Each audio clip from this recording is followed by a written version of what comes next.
Assalamualaikum warahmatullahi wabarakatuh. Untuk mahasiswa mengambil teknik perencanaan, jadi saya akan menjelaskan tema atau materi teknik perencanaan untuk pertemuan 1 dan 2. Perhatikan mengapa perlunya konsep teknik perencanaan ini kita pelajari, karena ada 4 poin ya penting teknik perencanaan ini. Pertama, dalam kenyataannya ini akan terjadi invisible hand dalam prakteknya di mekanisme pasar antara pelaku-pelaku ekonomi. Ada konsumen di sana, ada produsen di sana, ada penjual di sana. Nah, kemungkinan akan terjadi miss ketika invisible hand ini tidak berinteraksi dengan baik, tidak terjadi interaksi dengan baik. Kegagalannya apa misalnya? Terjadi harga yang terlalu tinggi misalnya, atau terjadi kelangkaan misalnya, gitu. Lanjut, kegunaannya di sini adalah kelanjutan dari kegagalan mekanisme pasar ini ya. Kebutuhan pasar yang dihasilkan akan terlalu banyak barang, atau sistem harga yang gagal dalam memperhitungkan keseluruhan kebutuhan barang yang kita gunakan untuk konsumsi. Artinya apa? Kemungkinan bisa terjadi kebutuhan barang dan jasa yang tidak tersedia, atau bahkan terjadi kelebihan supply atau produksi yang bisa disediakan oleh produsen atau penjual di pasar. Dan bisa mungkin terjadi juga harga yang terlalu tinggi atau harga di bawah equilibrium, seperti itu. Kegunaan selanjutnya adalah terjadinya uncertainty untuk masa yang akan datang. Jadi kita tidak tahu ya apa kemungkinan kejadian yang fatal bisa memberikan efek atau pengaruh negatif terhadap perekonomian. Contohnya tentang apa di sini? Praktek adanya money game misalnya, atau ponzi scheme misalnya. Bisa terjadi di sini. Ponzi scheme apa?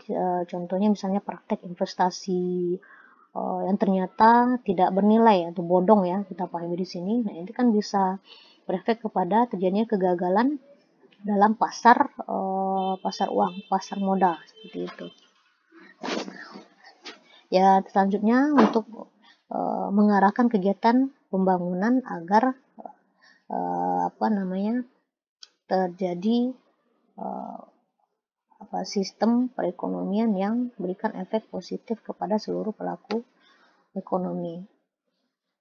Nah, ini beberapa pengertian tentang perencanaan pembangunan ya, bisa Anda pahami. Itu menurut Lewis atau menurut Jingan, bisa Anda baca bukunya.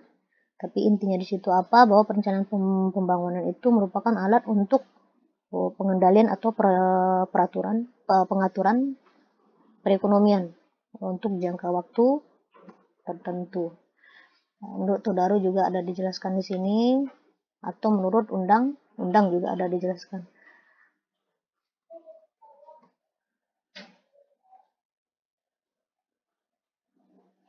Perhatikan apa saja komponen-komponen yang mungkin digunakan dalam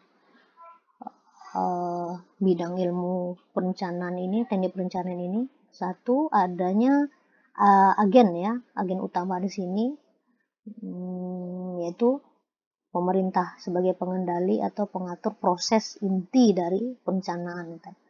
Dua, perlunya komponen waktu atau jangka waktu dalam memahami konteks analisa tentang perencanaan. Yang ketiga, adanya variabel atau fenomena-fenomena yang kita bahas terkait dengan perencanaan ini.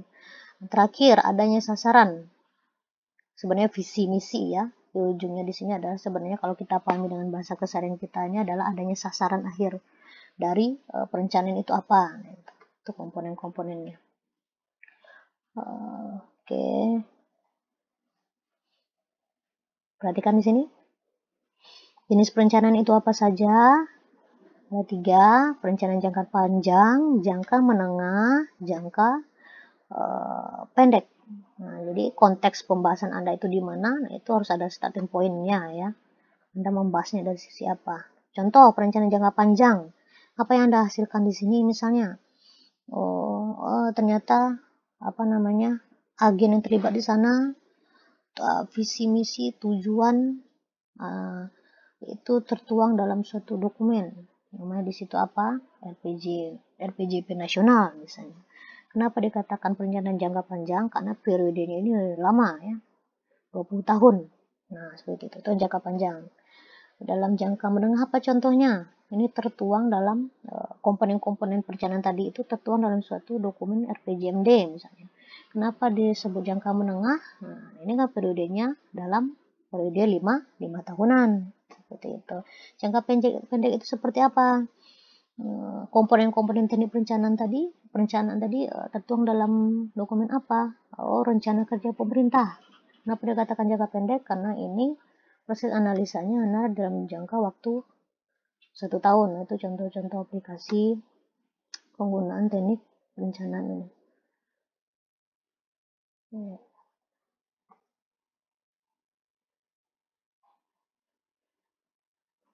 Nah, bagaimana cara pelaksanaan perencanaan ini? Nah, ini perlu Anda pahami juga. Di sini ada sifatnya perencanaan sentralistik atau top down planning ya, atau perencanaan desentralistik atau bottom up planning. Outputnya di mana? Nah, itu dokumen-dokumen yang baru saja yang saya jelaskan tadi. Nah, itu outputnya di sana. Oke, demikian penjelasan saya untuk pertemuan kali ini. Silakan jika Anda ingin bertanya atau memberikan komentar, saya tunggu di chat room atau ruang diskusi. Assalamualaikum warahmatullahi wabarakatuh.